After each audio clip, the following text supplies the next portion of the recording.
The Soul Crew, Crew-Anade Dinas Cardiff, was created in 1983 and has long been one of the most active football organisations in the UK. The firm's name was inspired by some of the founding members' passion for soul music. Members of the Soul Crew have always been diverse, reflecting the diversity of Cardiff. Many of the firm's members, like Millwall, come from their city's tough port areas. Despite largely playing in the 4th division during the height of hooliganism, the firm earned a reputation for being one of the most difficult to beat. The Soul Crew's main enemy is the Portsmouth 657 Crew. However, all of the major hooligan organisations in England regard Soul Crew as a competitor, as well as seeing the firm as invaders due to their Welsh identity. Some of their well-known incidents include 1974 Cardiff v Man United. According to the book, The Red Army Years, 10,000 United battered Cardiff that day, but it's very much disputed by the Cardiff who were there and say that it was toe-to-toe action all day and neither quarter given or taken. Whatever the result, looks like United's Red Army had quite a battle on their hands. This match seems to be the forebearer of Cardiff's realization that they could take on the big boys. 1975 Millwall v Cardiff. The pre-Soul Crew Cardiff mob take a battering at Millwall. Only 300 make the journey but have to get a police escort back to the coaches and trains. After marauding, Millwall fans invade their end and then attack them, forcing them to flee. 1977 Cardiff v Everton. 4,000 Scousers arrive on the Canton Road side of the Bob Bank, but the flimsy plastic fence gives no protection and Cardiff's mob attack the Everton fans, most who flee the scene down the bank to the protection of their homebound specials, trains laid on by the police. 1982 Cardiff v Portsmouth. 400 of Portsmouth's 6.57 crew turn out to be a tough nut to crack for the Cardiff boys who are chased on their own manor after a brief battle. Seems to be the catalyst for the Soul Crew mob to be formed according to the Cardiff books on the subject. One of only a few times Cardiff get done on their own patch. The Soul Crew years. 1983 Portsmouth v Cardiff. At full time, Pompey supporters in Ulverstoke Road threw bricks and other rubble into the Milton end. Then, in their infinite wisdom, the cops released roughly 4,000 taffs, resulting in one of the worst riots ever seen in and around Fratton Park, where even an unmarked police van with a dog was overturned, and it was lawless for many hours. 1983 Bristol Rovers v Cardiff. Union Jacks being burned on the terrace, Cardiff in the Bristol end, policeman beating a fan while she was on top of a fence, people trying to break down the fence, policemen fleeing the Cardiff end after being set on, cavalry charges outside. A real eye-opener. 1993 Cardiff v Swansea.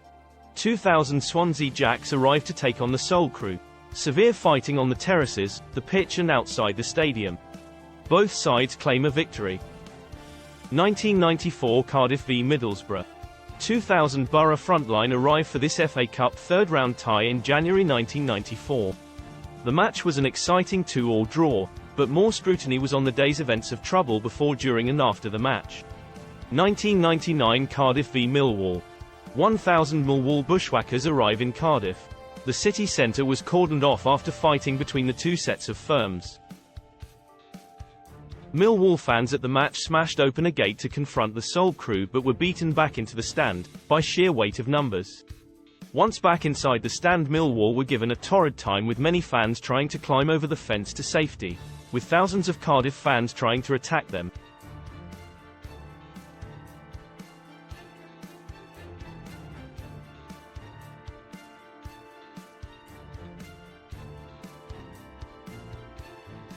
(2000 Stoke v Cardiff).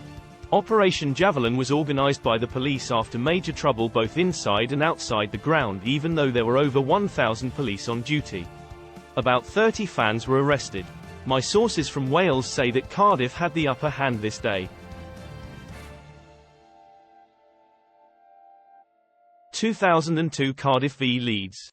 In January 2002, Leeds United and Cardiff City fans, players, and Cardiff chairman Sam Hammond were hit by missiles during a match, and hundreds of Cardiff fans invaded the pitch after the final whistle to celebrate knocking the then leaders of the Premier League out of the FA Cup. Cardiff City were fined £40,000 by the Football Association of Wales for the events of that day.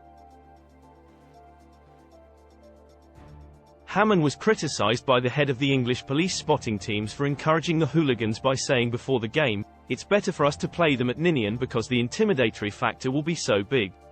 It's a bit like the old den at Millwall except 10 times more. Hammond at first blamed what he called a racist English media for exaggerating the trouble at the Leeds game, but he also launched a war on hooliganism. 2010 Chelsea v Cardiff. Police say the violence started in the run-up to kick-off, when opposing groups of supporters clashed in the Fulham Road area. The most serious incident resulted in smoke bombs being set off. After the final whistle, opposing supporters met on Fulham Road close to the junction with Holmead Road. Tensions between the two groups quickly escalated and fighting broke out. Police officers formed a line between the supporters in order to separate them. However, a large band of Cardiff supporters managed to break off from the main group and cut down an alleyway onto the King's Road. In response, a group of Chelsea fans ran down Holmead Road also towards King's Road. There the two groups met and engaged in the most violent clashes of the day. Over 200 people took part in the confrontation on King's Road. They used bricks and trafficones as missiles as well, engaging in hand-to-hand fighting. During the incident, a number of officers were injured and one male PC sustained a facial injury that required surgery. As a result of Operation Turnhill, a number of media appeals were issued, asking members of the public to help identify the people involved. This resulted in 96 people being charged with affray and violent disorder offences.